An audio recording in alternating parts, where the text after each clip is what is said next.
I'm excited to speak to you today and introduce my topic, how to use emotional intelligence as a tool to success. I experienced beforehand how important emotional intelligence is and what impact it has on your career and personal life. Before I start, I would like to introduce myself. My name is Astrid. I work as a senior project manager for Face AG in Switzerland. I completed my certification as an emotional intelligence coach in 2020 with Janus University. This is my agenda for today, and without wasting much time, let me dive into the topic. Before I start explaining to you emotional intelligence, what it is and how you can use it, I would like to tell you a little bit about my own different experiences. I believe we all have, in one way or another, this situation where we wish we would have reacted differently, or maybe at work, with a colleague, or a manager, or in a private situation with a friend. You might remember one of those situations right now. What kind of emotions did you experience right now? Hold them close to your chest right now. We get back to them later. Maybe it was something like, why did I say what I said in that situation? Or I should have reacted completely different. Or why didn't I have that very good answer ready when I needed it? We all have been there. Maybe it was something that you regret your own behavior, or you still ask yourself, why was that person so rude to me? But on the contrary, you might still remember how someone's kindness completely made your day. The diagram you see here explains the science of exact those emotions. Understanding emotional intelligence can help you dealing with those. Neuroscience has shown that whenever an event occurs, for example, someone's behavior in a meeting or our own reaction to it, the first thing that happens is our emotional brain tags that event as either a reward or a threat. The job of the emotional brain is to make a very quick and conscious decision if something or someone is safe or not. The tag, which is in fact an emotion, is communicating to the thinking brain, which involves structure, which are involved in helping us determine good from bad and better from best. It helps us anticipate our behavior and taking decisions. Everything you do in life is based upon your brain's determination to minimize danger and maximize rewards. Minimize stretch and maximize rewards is the organizing principle of the brain. Speaking of our emotions, I asked 2 questions in previous presentations and talks and conducted different answers over the time from different people in different positions and different environments. I would like to show you what outcome that was. And I would like to remind you on your own emotions. I asked to hold close to your chest while we were talking about. This question might also give you some reaction to that, and maybe you will find yourself in their answers. The first question I asked was, how do you feel when you think of a very positive experience you had at your work or in a private situation?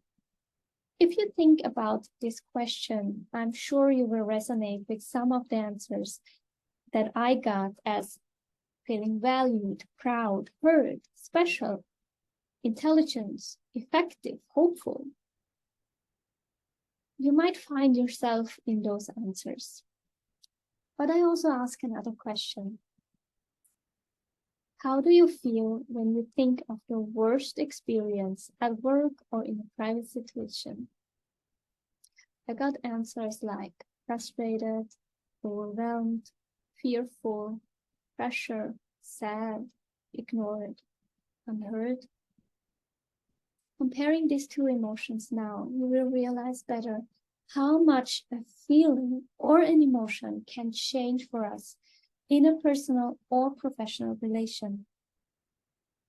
Here is the key thing. We don't know when people feel those emotions. We just don't know. Because it is hidden below the surface. Our rules of engagement and social rules do not allow us to really walk around and talk about our emotions that easily and openly. In the eyes of society, it makes us weak and not really capable. What do you think? If we are aware of our emotions and able to speak about them, isn't it the opposite, and it makes us stronger and even more capable when we feel heard and understood? Because we are able to take emotions seriously, and not only our own, but also those of others. So when do we really experience emotions? If we look closely to your answers and the answers we just saw, you will notice the emotional side of our work and personal life. In my attempt to understand emotions and how we deal with those, I realized that the things we have to face on a daily basis, in difficult times as we experience them daily, especially right now, we face a roller coaster of different emotions, and so do our friends, families, and co-workers. Understanding that we are all allowed to experience them differently can help you understand your own and those of others. We all have to deal with time pressure. There is a lot of emotional stress involved. The work in a team where the mindset, culture, and interests often create conflicts with each other. This is the same as the iceberg. It represents your emotional activity. 10% above the water is your skill. 90% below the water is your character. Our behavior is what others can see. Our emotions, beliefs, values are not visible to others. They are hidden below the surface, and this is why I feel emotions and how we deal with those is important to create a healthy work-life balance. So let's see what emotional intelligence is all about.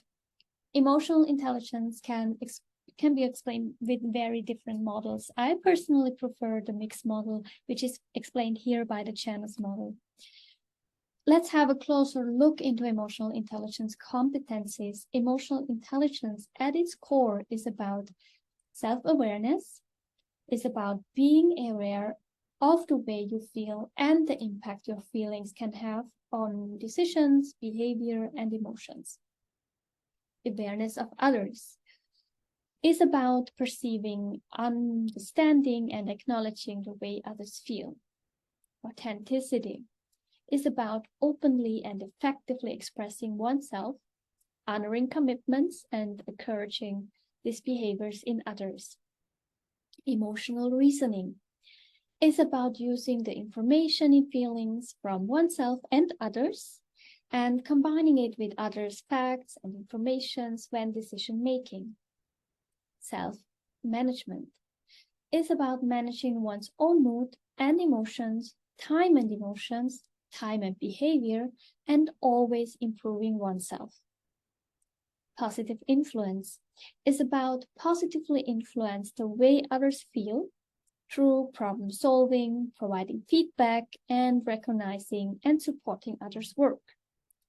For me, emotional intelligence, explaining one sentence, is the capability of individuals to recognize their own emotions and those of others, distinguish between different feelings and label them properly, use emotional information to guide thinking and behavior, and manage and/or adjust emotions to adapt to environments or achieve goals.